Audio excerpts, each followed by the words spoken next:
Wow naman! Bango-bango naman ito, Nay. Parang sarap ng mga pagkain natin na yan. Eh, di ba nga? Ngayon ang dating ng Tita Lea ninyo galing Taiwan. Tapos, syempre isasabay na rin natin ng celebration dahil natanggap na nurse ang ate mo sa Santa Teresa Hospital. Hayaan nyo, ito pangako. Pagdating ng panahon, hindi nyo nakakailanganing magtrabaho dahil ako na ang bahala sa inyong dalawa. Sinabi mo yan, Ha? ha? Nanay. Di pa po ba proud tayo na proud. kakain, Nay?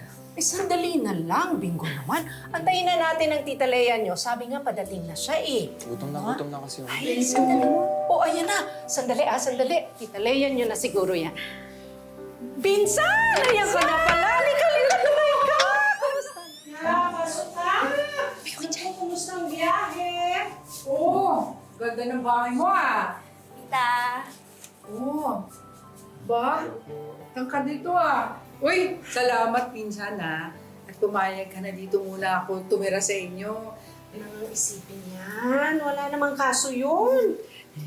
Alam ko naman, di mo ako matitiis eh. Dahil malaking utang na loob mo sa akin. Ito na ba si Arlene? Opo, ako nga po. Ganda-ganda. Alam mo ba, nung huli kita nakita, baby ka pa. Nung pinagbubuntis ka nito ng nanay mo, nagkaroon ng komplikasyon. Walang trabaho nun ng tatay mo, kailangan kandalin sa private hospital. Kaya sa akin ang hiram ng pera. Hindi dahil sa akin, hindi ka mabubuhay. Halika na. Lumalamig ang pagkain. Kumain na. Halika na. Kain na tayo. Sige, dito po kayo. Ito lang bang pagkain natin? Mamaya. Dadagdagan ko yan. Sige na, kumain ka na muna. Alam kong gutom na gutom ka. Sige. Rice po. Eto po, utang. Oo, salamat. Sige. Kuya, si Lea nga. Nag-scam sa Taiwan eh. Scammer. Kaya palang ito. Nakakahiya. Ay, wala. Ako ba ang pinag-uusapan nyo? Hindi naman po. Pero hindi niyo naman po sinabi sa akin. Sikat naman po pala ako sa social media. Tingnan niyo po yung picture niyo. Kulot na po siya. Saan nyo nakuha yan? Bakit ka nagagalit sa amin? Nakita lang naman namin yan. Paano hindi ako magagalit sa inyo? Wala kayong ginawa ko hindi makipag-chismis.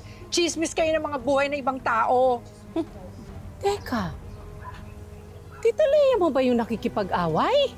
Opo, Nay, siya nga. Anong nangyayari doon? Kaya wala na kayong inintindi kung hindi makipagkwento ng mga buhay ng mga tao.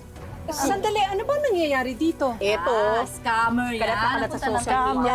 Yan si Lea, oh. Scammer siya, oh. Hindi niyo ba alam? Ano to, Lea? Kaya pala umuwi. Totoo ba yan? Na marami kang na-scam sa Taiwan? Ayan, ang mukha mo. Teka, kaya ka ba umuwi sa Pilipinas para magtago? Tignan mo, hindi mo kasagot to. Tapos ikaw pa may gana mang away. Tara na nga. Tara na nga, mas scammer! Scammer! Si Lea, scammer! Scammer! Tama na kayo sa bahay niya, scammer! Si Lea! Ano, Lea? Ano na, magsabi ka nga ng totoo? Para naman matulungan ka namin. Oo na. Picture ko nga yun.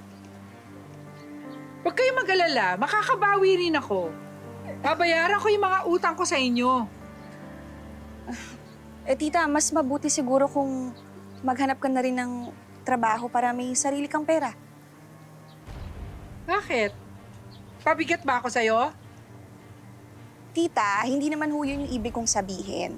Ang sa akin lang, mas okay kung meron kayong maayos na trabaho para hindi ka na rin nahihirapan kung saan kukuha ng pang-araw-araw na gastusin niyo.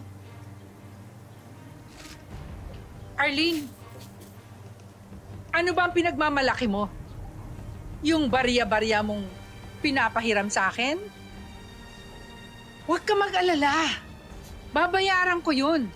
Lalagyan ko pa ng interes kung gusto mo para matahimik ka lang. Mabuti pa. Mag-church na lang ako. Pagdadasal ko kayo, pagtitiri ko kayo ng kandila.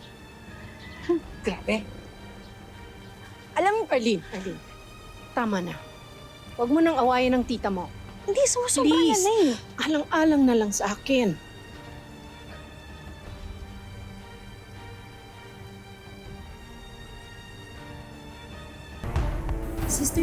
to? Hindi ba si Leia to? Ano? Totoo ba yung scammer siya? Oh, hindi ko alam. Pero nakakatakot, no? Oo. Ako, inaaya pa naman niya tayo dun sa business proposal daw niya. Nako, kung sakasakali, kasalanan sa Diyos yung ginagawa niya. Eh, sana hindi naman totoo. Kaya, pero mo, Siyang siya yan. Isilda, ano na? Kailan natin pag-uusapan yung business proposal ko? Set natin. Mag-coffee na lang tayo siguro. Mga next week. Next week. Sige, asahan ko yan May iba ako, sister. Pero, huwag mo naman sanang masamain, ha? Alam mo, may napansin ako. Parang hindi ka nagbibigay ng ikapo tuwing offering. Minsan naman pag may cash ako, nagbibigay ako. Tsaka pag nakuha ko na yung pera kong malaki, sigurado magbibigay ako. Sige, sabi mo eh. Sige.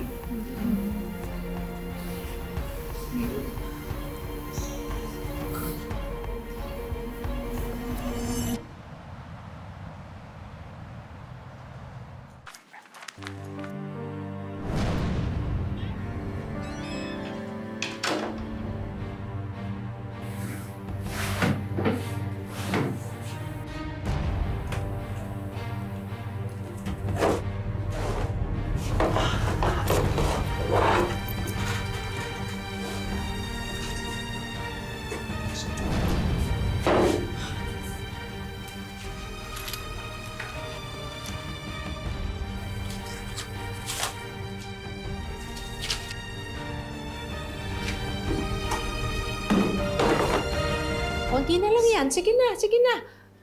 Ay, sus! Nay! Anak ko. Oh, ano anak? Nay, may pumasok ba sa kwarto ko? Abay, ewan ko. Magdamag akong wala dahil na kay Mrs. Rosario ako rumarakit. Bakit? Ano ba nangyari? Nabawasan kasi yung pera ko dito sa money organizer. Ano? At halatang may pumasok. Gulo-gulo yung gamit ko eh. May merienda na tayo dyan. Nagugutom ako eh. Tita, pumasok ka ba sa kwarto ko? Hindi, bakit ako papasok sa kwarto mo? Ang bihira naman, no? Tayo-tayo na nga lang nandito eh. Teka. Pinagbibintangan mo ba akong pumasok sa kwarto mo? Na nagnakaw ng pera mo? Masama yung ginagawa mo, Arlene! Bakit hindi ang tanungin mo itong kapatid mo, si Bingo? Alam mo bang nakita ko to, nahuli ko, na may nililigawan? Baka siya kumuha ng pera mo at ginagamit niya sa panliligaw niya. Oo, sige, aminin ko. May nililigawan na ako. Pero promise ate, hindi ko magagawang kupitan ka. Ginagamit ko yung mga natira sa baon ko.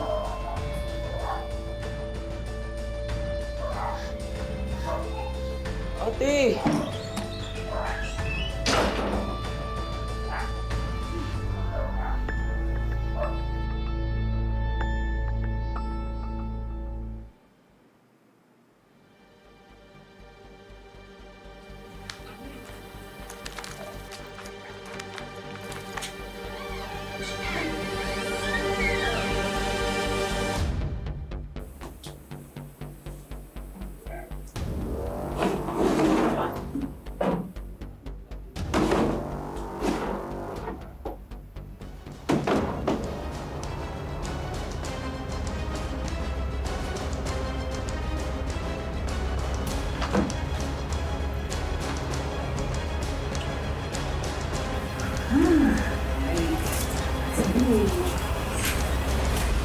Pastor, ito po yung aking ikapo. Para dun sa mga kulang ko ng mga nakaraan. Salamat talaga. Thank you din po sa pagtanggap niyo sa akin dito. Mga sisters! Kailan natin pag-uusapan yung business proposal ko? Alika, coffee tayo, treat ko. May pera ka. Oo naman, marami ako nun. Di ba sabi ko sa'yo, marami ako naipon sa Taiwan. Okay. Sige, pag-iisipan namin mamaya. After ng church activities natin. Pag-iisipan pa, para naman ako, iba. Ate, may kailangan kang malaman. Ano yun? Nangiram kasi ako ng hidden camera sa kaibigan ko para malaman mo kung sino nangungupit sa money organizer mo. Oh, tapos? Tingnan mo yung na-discover ko.